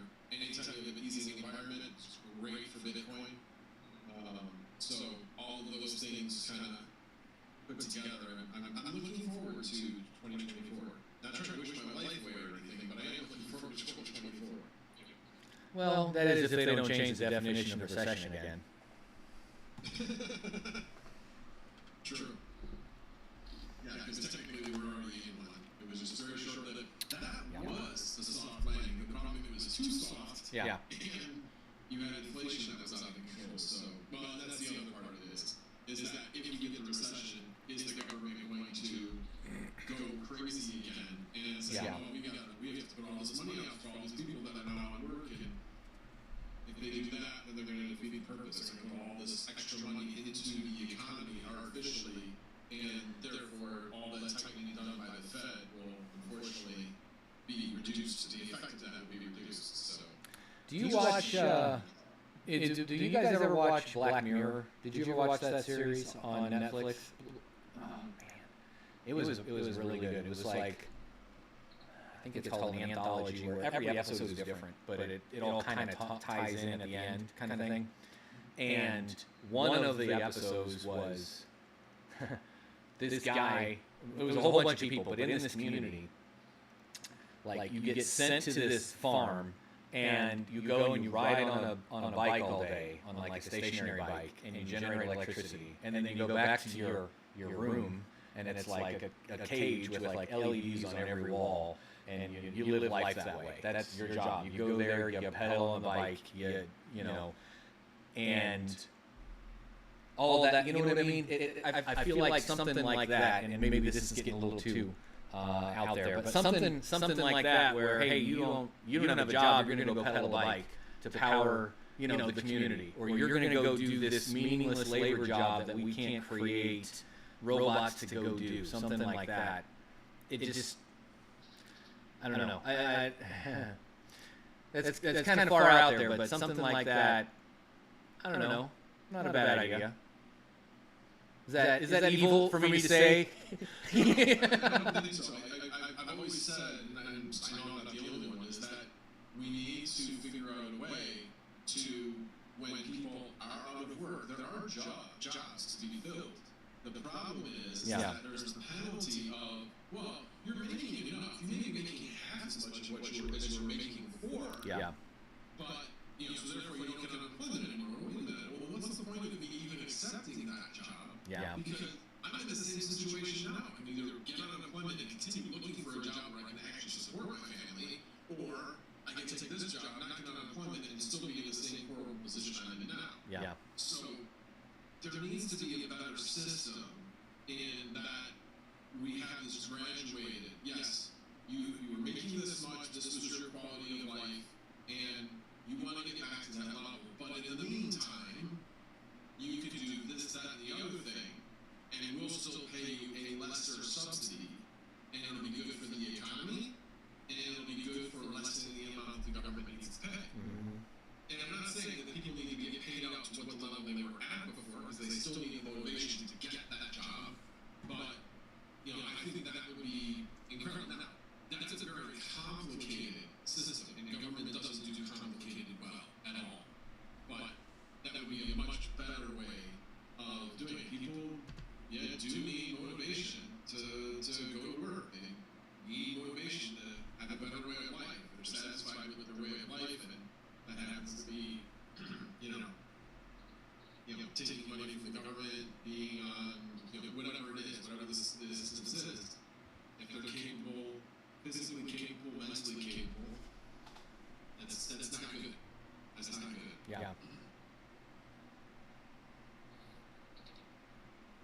Now you guys are all thinking I'm a Republican, because that was just some Republican statement. But I'm independent, by the way. I'm either Republican or Democrat. Yeah, both sides suck. Yes. That's how I look at it. Like, I don't know. I lean one direction on some topics and another direction on other topics, and I'm just like, you're voting for the lesser of two evils. Have you ever looked at the libertarian platform? I don't know. I try to avoid politics at all costs. No, I know kind of how you think. I'm curious. Mm-hmm. We don't need to talk about that here, but take a look at it. Okay. Might be surprised. Well, we got a 3-hour plane ride, so. I'm not libertarian either. I'm just saying that it's definitely an interesting third party, and one that I wish had some representation in Congress. I'm not saying they would be like the most powerful one, but I think they have a valid, very valid point of view. I mean, shoot, they're the only ones now that are fiscally conservative. I mean, both parties aren't fiscally conservative at all. They're all spend. Yeah. And why is that? Because that's what gets you elected. Yep. As opposed to doing the right thing. Anyway, all right, sorry, off politics. So I had a chat question. I want to get into that. Oh, sure. Sorry, before you do that, Rusty's Crypto Cave, thank you for the hundo. Appreciate the donation. And D-Mining, I don't think that's DJ, but it might be DJ. Leave off the J. Or is that somebody else? Was D-Mining in the chat? No, I haven't seen it. I think DJ was DJ. I would think. So anyway, well, whoever is, thank you for the $15 donation. I appreciate it. So yes, going to the shed conversation. Yeah, go to minor question.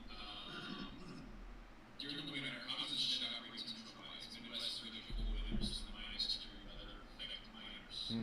So, I did chat about this. Someone had a question. I think it was in the hobbies time. Has a shed chat. So it's just work.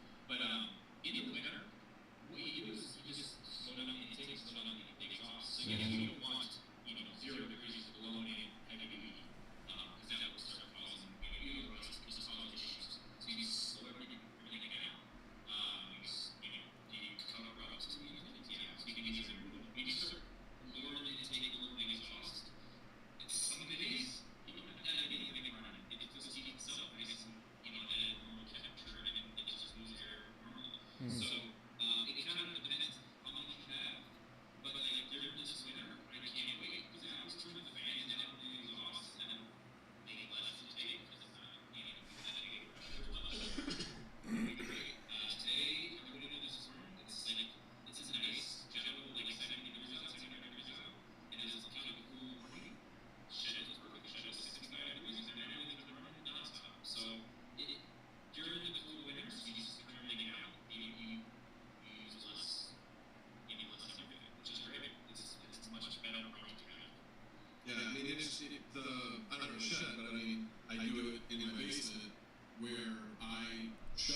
in the winter.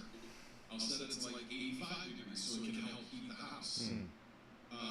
So basically, that way, if it really gets 85 degrees down in the basement, then the fan will go off and you get rid of some of that heat. But otherwise, there's just going to have it help heat the house. But if you have a shed, same type of idea. You got shutters, so automatic shutters. So when the fan's off, everything closes. So you can actually, I don't know if you have everything hooked up to a single thermostat or multiples. I mean, you could certainly have it set up to like multiples where, okay, maybe a third of the fan shuts off at a certain temperature, and then another third shuts off at another temperature, and then at a certain temperature, everything shuts off. Like step it down. A million ways to sit in that cat, but the idea is that, you start automatically shutting off intakes and outtakes as it gets colder outside. But I mean, if you have everything shut and you have an operation like you have with that much heat, it'll easily heat itself to where no problem. And I was going to say, if you don't have as much as I would, like, let's say you have like a 30 foot heat user or 600 case, and you're not using that much heat, then the shed will stay open. Then you might run out of heat, you just can't get it in there. It also depends on the size, though. I mean, if you have a 6 by 8 shed and it's put in half, it'll start to get warm enough. Yeah. Yeah, correct. Depends on the situation. So, I'll probably see something else in the house when it's 0 degrees out, just because I have that much heat in it. But it'll be much less. So, UVA minus plus says to refresh. Okay. So let me ask you guys. I'm going to bounce here in a minute, but whoa! Wow. A jump of $1,000. So Chili, holy cow, came in with a $500 donation for that one. And Francisco Gomez also donated $500. Woo, thank you very, very much to you two. So now we are at 2,777. I keep checking the other one. I know everybody seems to be focused on that one, which is perfectly fine.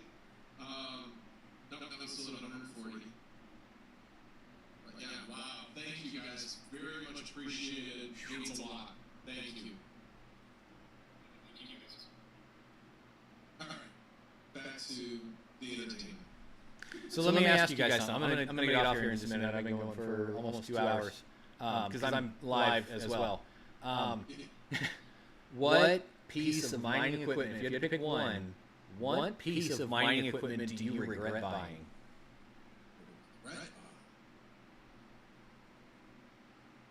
I'll start. Although it was only $15, I have a Butterfly Labs ASIC from like 2015 that's 600 gigahash, but it's not self-contained. You got to have a computer hooked up to it, like the little USB miners and stuff that you run, CG miner on and all that kind of shit. But it's a little ornament now. That's all it is. I mean, it was only like $15, like I said on eBay. Maybe next bull run it'll go for 30 and I'll sell it again. But yeah, this little turd.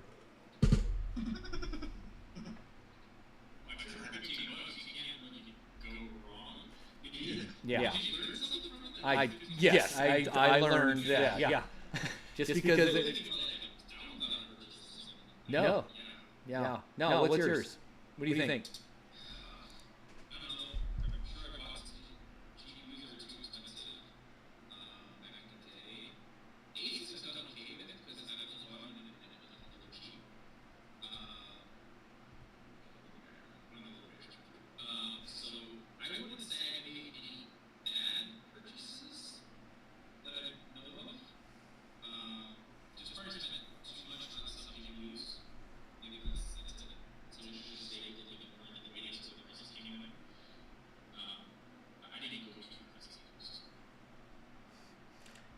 Jake St. Peter brings up a good one. Helium miners.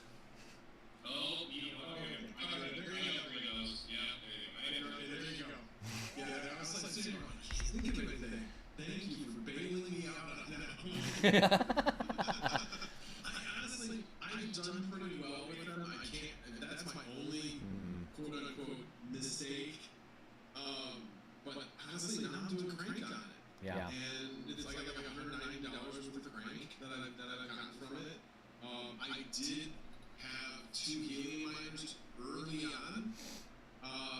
So I made quite a bit of money on helium early on that I cashed out of before it plummeted. So yeah, I easily paid off my helium investment. I had 3 of them. One of them isn't operating at this point, but I have 2 that are operating as helium and crank. So, but yeah, I actually recently actually cashed out all my helium. I just got to, Just move on. Yeah. I got one that I converted to crank, but I earned 0 HNT with helium. 0. Absolutely. There was no one to witness it. It was I'm in the woods. You know, I was dead end road, and it backed up to 40 acres. And the neighbors that I do have, they're like, "What's crypto? Let alone helium?" You know. So it just sat there pinging consistently and never got a response. So I never made any helium with it. Hey, you want to house my helium miner at your place? Yeah, if they talk to each other, yeah. I got 2 of them. Talk to each other, but you might actually talk about these. Oh, really? Okay. Cool. I think you guys might be close enough, maybe not. Nice. But Yeah. he's got a pretty good setup for his helium miner if he still has it set up that way, where he's got like an antenna that he's got like an external antenna to the unit, and he has it attached to his chimney. And he's like above, he's at relatively high ground. He's got like a little rise just east of him that gives a little bit shorter coverage going that direction. But going west, he's east of the river. So the land going west of him is, it's got a little bit of a shadow because, just going over the fraction, you're not going to immediately hit anything after the drop off. You'll get distance beyond that. Yeah. Pretty flat out that way. Yeah. So anyway, but yeah, he's got a good setup. Nice.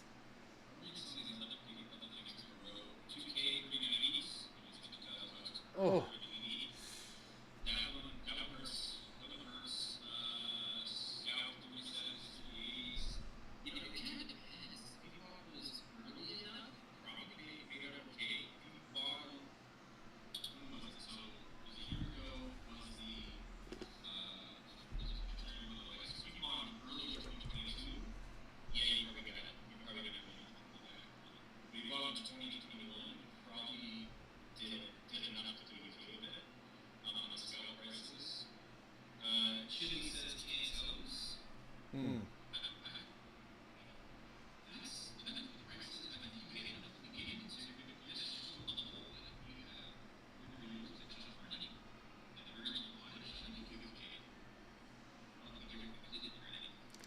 Yeah. It's one of those things where you buy something to just break even. So that's the tough part. But you can always tune up and pay to turn less. Right. Yeah, that's just. You'll probably be okay. That's the other part of it, though, is we're heading into the home run. We say this is not like, oh yeah, we'll just bounce hash rates, we all this, all that. But if it goes up by, 20 times, it makes everything good. Yeah. And you can resell it and make fat profit. Exactly. So that's one of the reasons why I'm like, I have no trouble buying hardware that is going to make me money with AI. Because, it's making me money now. It's going to take a while. 12 months probably about to pay back, maybe a little bit longer than that. But the value of it is going to go up. And everyone, the easiest way to look at that is people look at Bitcoin mining and actually shift up so much here recently. Because a lot of people want to punish the big farm during the bull run, at the end of the bull run. And so now they're trying to get the power to turn all on and stuff. GPU mining, it's down quite a bit. But it's not going to quadruple overnight. It's just being extended cloud. Still be extended quite a bit of time in our profits. So I think it'll be fine. We'll be good. Techman, I have a question. Can you do helium, IoT, and a crank miner same location rewards were? So actually you can use the same unit and dual mine. You can mine both helium and crank in the same unit. That's what I'm doing on both mine. Well, so, and it definitely helps make it worth it at and that point. crank pays you to transmit. not just to receive like with helium. So if you've not seen anything, like I was crank mining out in Georgia, and even though it wasn't witnessing anybody, it wasn't seeing anything, I was still making something. It was actively paying out something. I mean, you get more if there's an answer on the other end. Right. And that's why if you have two of them, they can talk to each other and witness each other, in a similar location, and you can, you can get paid out that way. What's that? You saw that crank monitor? I got two of them. Oh, okay. Yeah, I don't. With the other one, I've still got to get set up on crank. I got to do the staking with the KDA thing, but which is surprisingly a pain in the ass just to fucking get Kadena into your wallet. You know what I mean? I don't know. Like if it's not on Coinbase or so with this whole KYC on shit. What's the name of the exchange? The green one. You know what I'm talking about. It was no KuCoin. Oh, yeah. I told him to go pound sand. I'm not doing it. I pulled everything I had there out and put it somewhere else on like cold wallets or a different exchange or whatever. And KuCoin was like the whore of crypto exchanges. Everything was on KuCoin, So that really affected me. Now I'm unable to get a lot of things. And maybe I'll change that in the future, but for now. I mean, that was the same way. What was the one I used? God, I can't remember. They were one of the ways as well. No, it wasn't Gate.io. It was, what was it called? Bitrix. Yeah. They had a ton on them as well. They went under, didn't they? No, they didn't go under. They shut down their US arm. Oh, okay. They shut down everything, but they didn't go under. They decided to shut down, and everybody was able to cash out. It was one of those. Yeah. So they just decided they didn't want to deal with it, which made me so sad. Those people were good people. I actually did like beta. I shouldn't say beta tests. I did surveys type of thing where you actually got on a call. They started asking you questions. They started having you, okay, we're going to show you that we're going to give you this interface to work on. How would you do this? How easy is it to do it? All that kind of stuff. And they gave me a good amount of some type of crypto, I think it was Bitcoin. But yeah, I was like, this is awesome. To be able to give that type of personal response to a crypto exchange, I enjoy it. And obviously enjoy the work that they need to do it. Like paid surveys. Yeah, anyway, yeah. But they actually pay. There is a company, I can't think of what it's called, it's based in Schaumburg. They have a location in Schaumburg and a location in the city. And every so often they'll send me an email or call me or whatever. Most of the time they're like, you don't qualify. But the one I loved was I went in and was actually doing taste tests of different beers. They were trying to figure out. Basically, Blue Moon was doing a pale ale, and so that's, I forget what it's called. It's out now. But they were giving us different ones to try, and then after you were done drinking, and again they have to limit the amount that you can drink, so they're all just tastes of beer. Yeah. But after you're done with that, then they bring you through like the marketing campaigns. That's when you know what you've tasted. You're like, I think this is what this is. And then when they come through, you're like, oh, okay, I didn't know the brand, but now I know the brand. Yeah. And but this was probably like 8 to 10 years ago. But yeah, now I can say I'm a professional beer drinker. Because I got paid to drink beer. You got paid to drink beer. There was a place. I stole that joke from them because they actually said this. Now, every single one of you can say you're a professional beer drinker because you're getting paid to drink beer. We all, of course, started laughing. That's fantastic. Yeah, there was one of those in Alpharetta, down closer to Atlanta, that it was near my wife's job, and they would do like the taste testing thing. It was, for Zaxby's or one of the chain restaurants. They say, we're going to come out with this new chicken sandwich. Come on in and test it and give us and we'll give you $50 or whatever it was. And they had stuff like that quite often. Nice. Well, guys, I'm going to get off here. I got stuff I'm going to do. around the house. I actually got to go out there and get the lawn mowed before it starts We're gonna do raining. that later. Yeah. Looking forward to it. Yeah. It's nice that I've got a lot less lawn now, and I have neighbors, so I try to take care of it. Understood. Yeah, they like it when the lawn is well kept. Yep. All right. Before you go, sorry. Neighbors seem nice. Yes. Yeah. Yeah. They're Good. keep to themselves. One neighbor's got. That's the best kind of neighbor. Yeah. They're around when you need them. Yeah. Because they care about their neighbors, but they're not in your business. Mm-hmm.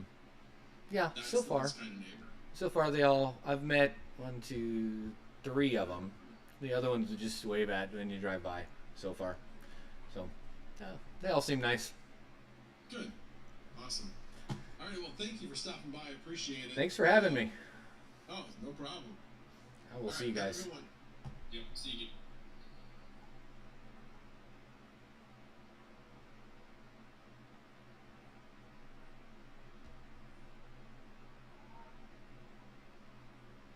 There we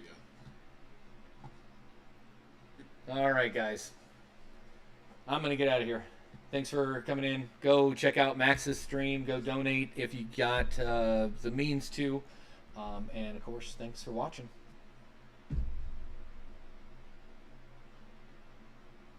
Went with a drywall ceiling.